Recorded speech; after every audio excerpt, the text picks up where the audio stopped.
Hi everyone, something a little bit different, recording in the office with the computer set up. So first time using this, so hopefully everything goes to plan. So we're recording through OBS and we're going to look at Lightroom. So as most of you know, I haven't done any off-camera flash work for about close to a year and a half, 2 years. Obviously won a lot of awards in the past for off-camera flash, but one of my brides about 3 weeks ago, she must have seen some of my older work and wanted some of the off-camera flash shots. Who might say no? Obviously I still have 3 Godox V1 flashes in my bag. I always keep 2 light stands in the car, so doing some quite easy off-camera flash stuff is fine. I recently sold all of my Magmud products, gels, grids, spheres, everything.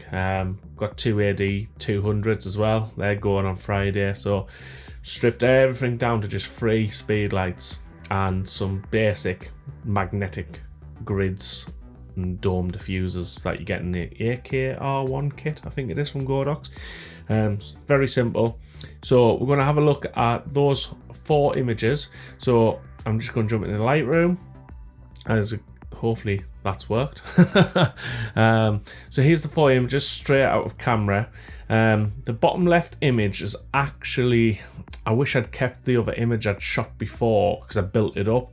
So for the first image, I never actually placed a light behind the couple, and it just looked, well, as you can imagine, all the grass at the bottom wasn't lit, the rain certainly wasn't lit behind them, and the couple just sort of fell into darkness. Like, it was, the entire left side of the frame was black.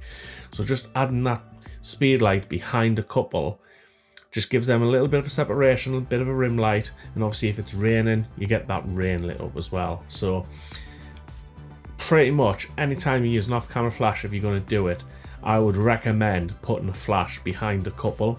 Even if it's just to add that tiny little rim light, it just gives that little bit of 3D pop.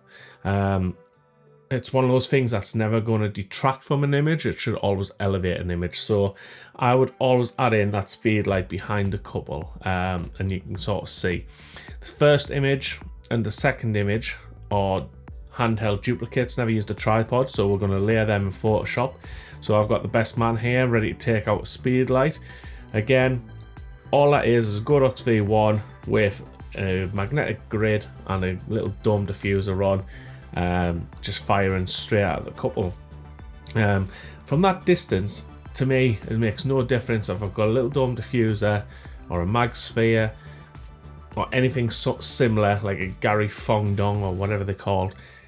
When you're at that distance, you're going to get very similar light, unless it's a mag box or some sort of soft box and it's a foot away from the couple. That's going to get you really soft light.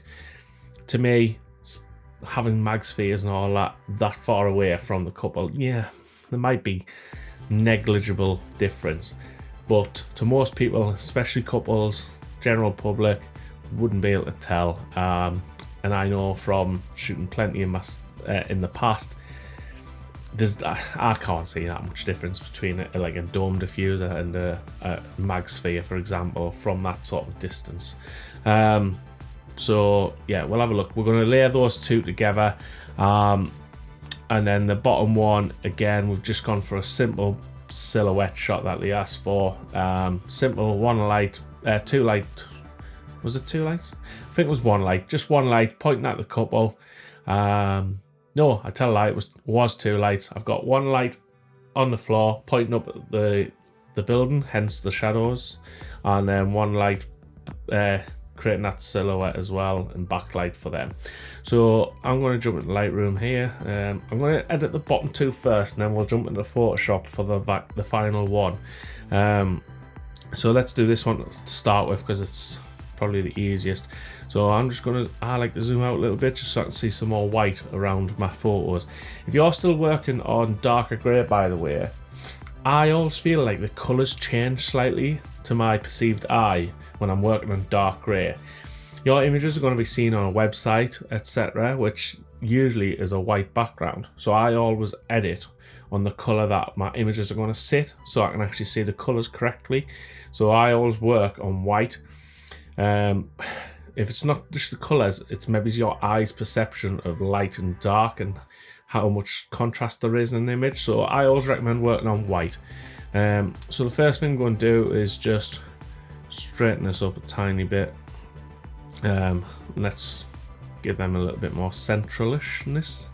That's a word, honestly. Look it up in the dictionary. Centralness. Right, that'll do. Let's apply my preset. And then with my preset, usually I have to introduce magentas. So I'm just looking at the colours. I'm going from green to purple, so around there. And then we could warm it up a little bit more. And then all I'm going to do is use a brush and just cool down some of the highlights around the couple. So this here is a bit too much. It's obviously too much there, so I'm just going to bring that back up a tiny bit, just sort of matching the right hand one. And then the section above the door is a bit too bright as well, so I'm just going to bring that down. So I'm not going to be too precise with this, because I'm just going to show you what I'm going to do in a second. So I'm going to bring that back up to a normalish level. So about there. And now what I'm going to do is subtract the couple using a mask. So if I click subtract and select couple, it should take that away from them, although it has, I think, has it done a rubbish job? I think it might have done a rubbish job there. Subtract, brush, and then let's just draw it in manually. Lovely. Actually, let's just fade it off as well with a linear gradient. So I'm just going to bring it up because I want some brightness behind the couple. So if I just do it like that, that should work. It's a little bit bright here, so I'll just pull that back a little bit. Lovely. Two simple speed lights, one pointing at the building, one pointing at the couple. In the past, the one pointing at the building, I used to put gels on so you can make the building go blue, purple, whatever colour you want. Very simple technique. This building in particular is Charlton Hall. It's got a lot of outdoor orange lighting, so didn't really need to add any more colour. It worked pretty well itself. The only other thing I might do is just pull down a little bit of exposure from the top of the frame. Yeah. And then what I'm going to do is create a radial burn. So if I go to burn, basically 0.5 burn, I'll pull the highlights a little bit. I'm going to invert it. So then I'm going to draw a circle around the couple, and then that'll pull all the attention towards them. So if I turn that mask on and off, it's just pulling all the attention and the viewer's eye to the center of the frame. And then I might just add a tiny bit of exposure just to lift it all back up, and we're good to go. Okay, next image. First thing, I'm just going to adjust my crop. I had to shoot it like this because I was crouched down in a bush with some fairy lights. So I've left a little bit too much to the left, but that's fine. Little crop here, so I'm just going to go there. Let's apply the preset and then lift the exposure a little bit. Let me zoom in a bit. Right, let's do the colors. So magentas, and then let's add maybe a tiny bit more warmth around there. Probably needs a bit more magenta. Yeah, it's about there. Okay, and what I'm going to do now is I'm going to use a general all-purpose brush. So I'm just going to decrease some of these. So this will lift the contrast up, highlights, and I'm going to embellish this orange. So I'm going to increase the oranges and the saturation a tiny bit. Sharpness, not bother, and then I'm just going to draw that in and just embellish that side. So at the minute it's lifting the shadows and getting some noise, so I'm just going to pull the shadows down to eliminate that. But then straight away we can sort of see it just gives it a little bit more interest. Again, I'm going to create that radial burn that I did before. So if I press burn, again, you can just put these values in, create it as a preset. I'm going to invert that, and I'm just going to draw that around the couple. what I'm probably going to do as well is just lift the highlights only in that section over here. So I'm just concentrating on the rain, so I want that rain to really pop and sing. And then I'm going to see if I can subtract the couple using the mask, and hopefully that'll work. Bada bing, bada boom. How good is that? Loving that. Right, and I wonder if we can make this a bit more blue. Yeah, so as if I put a blue gel on there. So straight away I've got a complementary orange and blue image going on. So that's working pretty nicely. I'm just going to subtract with a brush around this area that isn't the couple. Nice. It's looking pretty good. Before, after. Yep, pretty happy with that. I'm just going to zoom in a bit. Yeah, looks pretty good. So, first thing, let's just put the colour on first. I'm going to save all the compositional and straightening to the end. So I'm just going to concentrate on colours. So let's add the magentas in.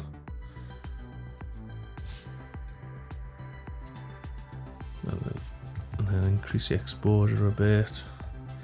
And then I'm just going to create a little bit of a hot spot in the center. I know it's a bit too much at the minute, don't worry. Subject pop. Lush. And then I'm just going to see if I can cool down some of these highlight areas again that we did before. So let's just pull a brush in. Yeah, so it's obviously been too bright. So there's not much to recover there. So I'm just going to have to leave that, which is a bit of a pain. Right. It needs a bit more warmth around the couple. And just double check that magentas. Looks pretty good. Again, you can sort of see the flash here, just on a light stand, Godox V1 and a dome diffuser. You can sort of see it's quite hard as shadows, and you'll get that from pretty much anything really at that sort of distance. You can see it's about probably 3 meters away. So I'm just going to put that onto this image as well, exact same modifications, and then we'll do our Photoshop work. And here we go. So I've loaded them layers in.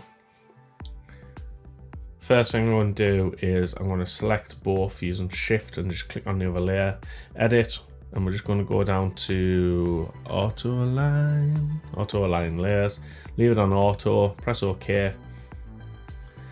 Lovely. And then let's just fix the crop. Let's clear that. Lovely. Okay, and then basically all we need to do is get rid of the best man and the light. So if I just create a mask on this top layer, I'm going to paint with black as a brush and just reduce that, and goodbye. It's as easy as that. I'm sure you've all done this technique before, so it's probably like teaching your mother how to suck eggs, but really simple, really easy. Press save. That goes back to Lightroom. So if we open up Lightroom again, that'll do. Let's have a look. Yeah, nice and simple. So straight away, 3 images with off-camera flash. Took me about 3 minutes. We did this one first, and then this one, and then went around the corner and did this one. Really simple. 2 flashes. Nothing fancy. It doesn't have to be. Hope that helped. First video on off-camera flash in a long time, and might be the only one for the next couple of years. But hope you enjoyed that. Yeah.